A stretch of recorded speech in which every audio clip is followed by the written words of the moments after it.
할렐루야. 오늘도 주님께서 우리에게 세상을 이길 믿음 주실 줄로 믿습니다. 이 시간 말씀을 받겠습니다. 이 복된 시간에 주시는 하나님의 말씀은 우리 출애굽기 37장 17절부터 29절까지의 말씀입니다.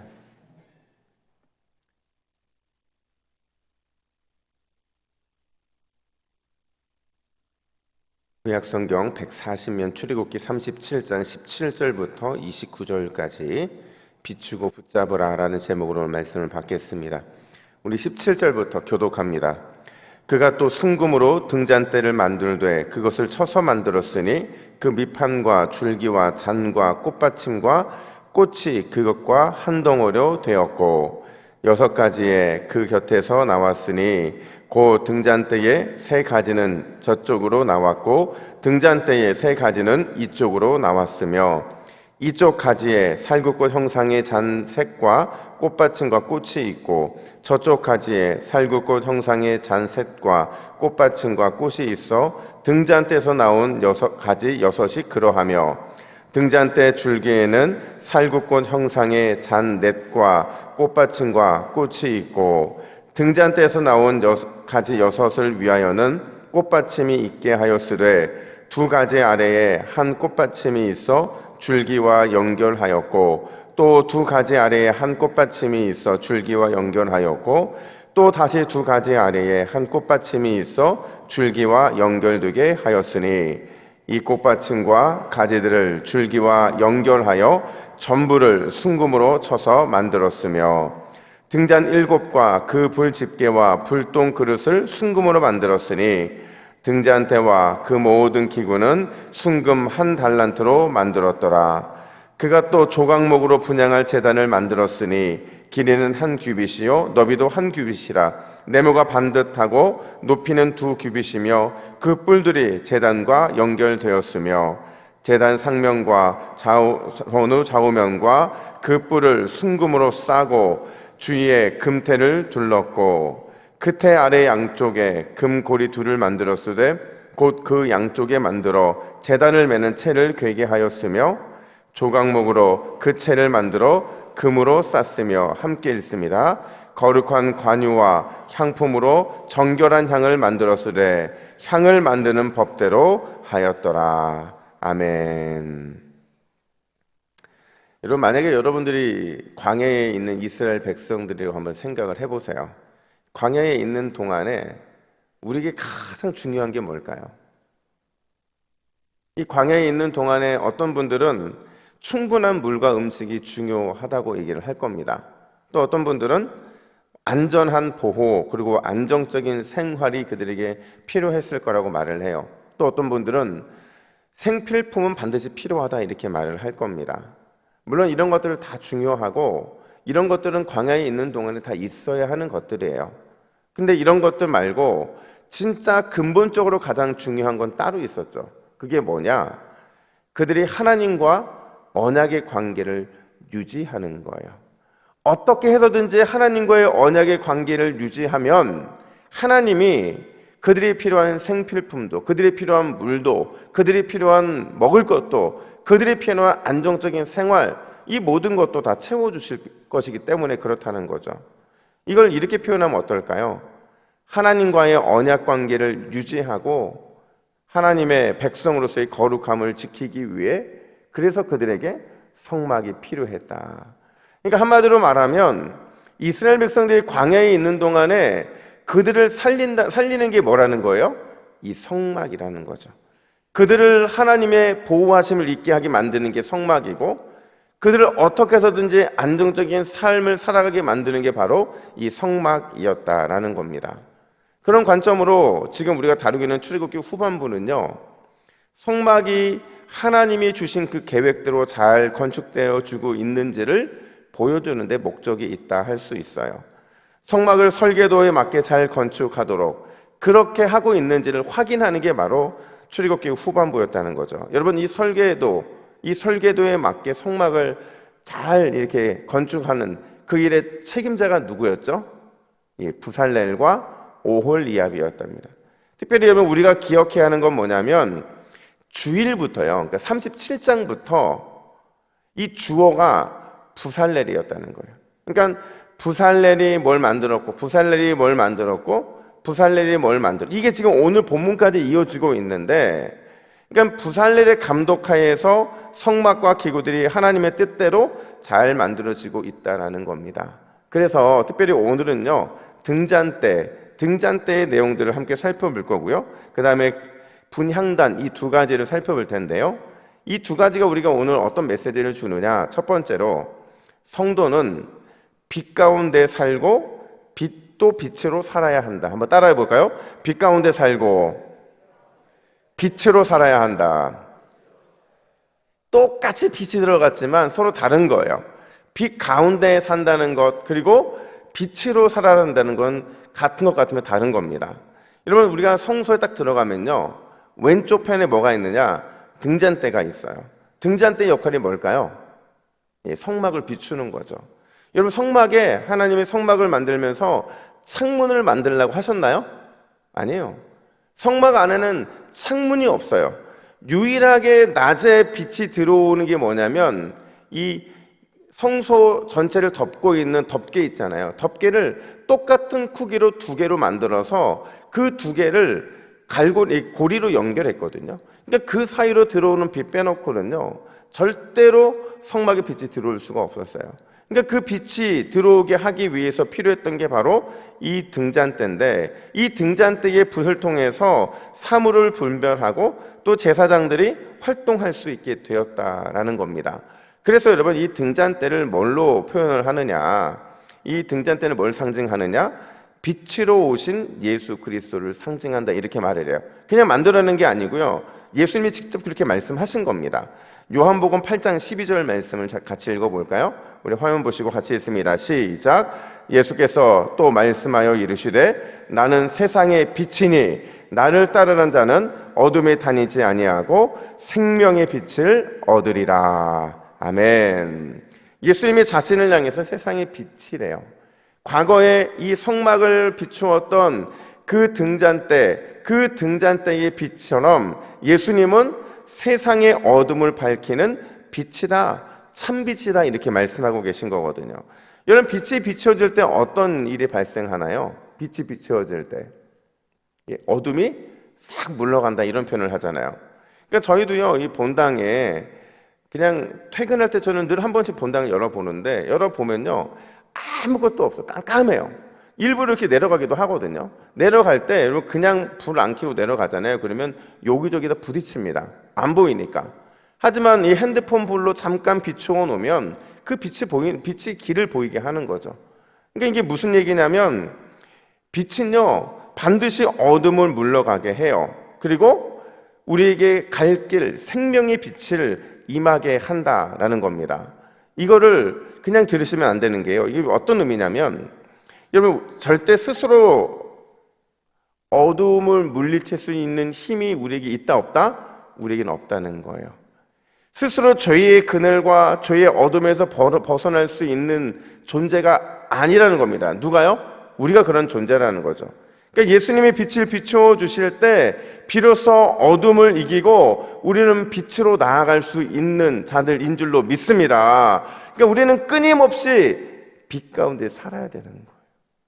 그러니까 우리가 늘 기도할 때마다 하나님, 우리에게 은혜의 빛을 비추어 달라고, 이 땅을 살아갈 길을 비추어 달라고, 우리 인생의 빛을 비추어 달라고 구하지 않으면 우리는 그 길에 인도함 받을 수 없다는 거예요. 오늘 이 새벽에 우리가 기도해야 되는 이유는 빛 가운데 살아가기 위함인 줄로 믿습니다. 이게 아까 처음에 말씀했던 빛 가운데 산다는 거예요. 그럼 빛으로 산다는 건 뭐냐? 오늘 본문 17절이 그게 무엇인지를 보여주는데, 우리 17절 같이 읽습니다. 시작. 그가 또 순금으로 등잔대를 만들되 그것을 쳐서 만들었으니 그 밑판과 줄기와 잔과 꽃받침과 꽃이 그것과 한 덩이로 되었고. 아멘. 여러분, 금잔대가 요 정도 됐을 거라고 생각이 돼요, 전체가. 근데 이게요, 오늘 본문에 보면 이게 조립이에요? 아니면 하나의 완성품이에요? 예, 이게 하나로 되어 있는 거예요. 그러니까 원래 처음에는 이만한, 그러니까 이게요, 순금 한 달란트가 24kg 정도 되니까 한 요 정도 됐으려나요? 이걸요, 쳐서 만든 게 바로 이 등잔대였다는 거죠. 조립이 아니고 쳐서 만들었다는 거는요, 이 촛대가 하나라는 것을 의미하는 거예요. 그러니까 무슨 얘기냐면, 이 하나로 만드는 데는 그만한 이유와 목표가 있었다는 거죠. 왜 하나로 만들었냐면, 이 발원체이신 예수님, 빛이신 예수님과 발광체, 빛을 발해야 되는 우리의 사명이 하나라는 것을 보여주기 위해서였다는 거죠. 여러분 생각해 보세요. 이 금잔대예요. 이만한 금잔대를 만드는데 이걸 양쪽으로 가지를 내고 이 살구꽃 모양을 만들고 받침대 만들고 이런 것들이요, 하나 만들기도 힘든데 이거를 계속 쳐서 만든다고 생각을 해보세요. 얼마나 많은 노고가 필요했고 얼마나 많은 애씀이 필요했겠냐는 거죠. 근데 그렇게 만들 수밖에 없었던 게, 이게 하나이면서 여러 갈래로 빛을 발하는 것을 보여줘야 되잖아요. 그러니까 분명히 하나였는데, 빛을 비추는 이 발원체는 하나였는데 그 빛을 비춰서 다시 세상을 빛을 비추어내는 이 각각은 또 각각이 아니라 하나라는 사실을 보여주기 위해서 이렇게 하나로 만들었다는 거죠. 그러니까 여러분, 이 사명을 우리는 늘 기억해야 돼요. 우리 사명이 뭐냐? 우리는 예수님이 성막안을 가득 비췄던 것처럼 우리 역시도 세상을 비추는 그 일, 예수님의 빛 되심을 드러내는 그 일의 사명자가 돼야 된다라는 겁니다. 우리가 어떻게 그런 사명자가 될 수 있느냐? 우리가요, 신앙인다운 삶을 살아야 돼요. 신앙인다운 행실을 보여야죠. 신앙인다운 말과 태도를 예수님께 드러내야 한다라는 겁니다. 이런 우리가요, 늘 기억해야 되는 게 바로 그런 거거든요. 누가 보더라도 저 사람은 참 빛 가운데 살아간다. 누가 보더라도 저 사람은 참 빛으로 살아간다. 이런 걸 드러낼 수 있어야 되는 게 우리의 사명이 되어야 된다는 거예요. 여러분, 옛날 성화들 한번 보셨어요? 제가 가끔 이렇게 가정에 신방을 가면 어느 가정은 이 집에다 십자가를 붙여놓는 가정들이 있고, 어느 가정은 이렇게 심지어 예수님, 한 50년 지난 예수님 사진 붙여놓은 가정들도 이렇게 있더라고요. 근데 재미난 게요, 그 예수님의 사진을 그러니까 그림이죠. 그림을, 성화를 붙여놓은 그 집들을 보면, 여러분, 그 성화에서 예수님 얼굴에 이렇게 후광 비치는 거 아세요? 그냥 그려놓은 게 아니고요, 예수님의 얼굴에 있으면 늘 그렇게 후광, 아우라를 이렇게 그려놨어요. 이게 예수님만 그런 게 아니고 중세 시대에는 미술 작품들은 대부분 그냥 위대한 신앙인의 얼굴에 이렇게 아우라, 후광을 집어넣는데, 그거 왜 집어넣은 줄 아세요? 그들이 그렇게 살았다는 거예요. 예수님을 닮아가서 예수님처럼 빛을 발하는 삶을 살아갔기 때문에 그 빛을 발한 그 모습을 그려놓은 거죠. 그리고 그 그림을 그려놓고서는 늘 그렇게 생각을 하는 거예요. 나도 저렇게 빛된 삶을 살고 싶다. 그리고 그 그림에, 그 성화에 그려놓은 거거든요. 여러분, 우리는요, 그렇게 성화 보면서 빛 대신 삶을 살아가는 존재들이 아니라 그냥 우리는 빛 가운데 살아가는 사람들이에요. 그리고 예수님은 그런 우리를 통해 세상을 비추기를 너무나도 원하시는 줄로 믿습니다. 이게 우리의 사명이라는 거죠. 오늘 기도했는데 기도 이전과 이후가 똑같다? 오늘 새벽에 나와서 이 이른 새벽에 우리를 깨워서 주 앞에 헌신했는데 예배 이전과 이후가 우리가 똑같다? 이건 우리에게 문제가 있는 거예요. 반드시 기도하고 돌아가는 우리의 삶에, 우리의 모습에, 우리의 말에, 우리의 행동에 주님께서 빛을 발하여 주실 줄로 믿습니다. 그게 우리에게 있어서 중요한 사명이라는 것을 오늘 본문은 보여주는 거예요.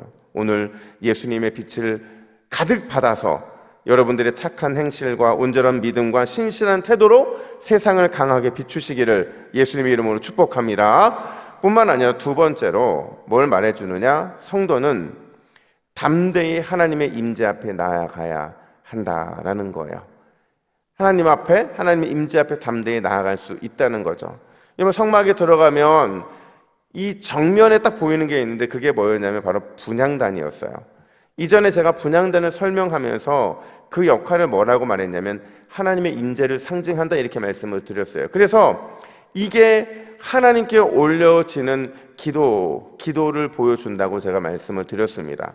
근데 여러분, 보통 하나님이 구약에서 임재하시면요, 어떤 특징들이 있냐면 시각적인 특징이 있고 청각적인 특징이 있고 이 모든 몸으로 느낄 수 있는 하나님의 임재의 어떤 증거들이 등장을 했거든요. 특별히 시각적인 면에서 중요한 게 뭐냐면 하나님과 우리와의 뭔가 이 뿌연 것이 등장을 해요. 그게 뭐냐면 구름이고 연기였어요.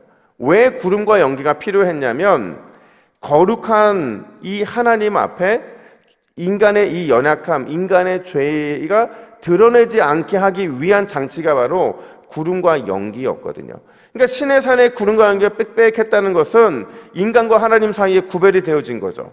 그리고 성막에 하나님의 구름이 빽빽했다, 연기가 빽빽했다. 이건 뭐냐면 인간이 하나님 만날 때에 가려진 거예요. 가려져서 우리의 죄악과 연약함으로 인해 우리가 심판받지 않게 하는 역할이 바로 이 구름과 연기, 이 향연이었거든요. 근데 중요한 건요, 구약에는 이렇게 하나님이 구름과 연기를 통해, 향연을 통해서 우리 사이에 연약함이 드러나지 않는 장치가 있었다고 한다면 신약을 살아가는 우리에게는 이 향연 없이도 하나님을 직접 만날 수 있게 됐다는 거예요. 이게 가능한 이유가 뭐예요, 여러분? 누구 때문에? 예수님 때문에.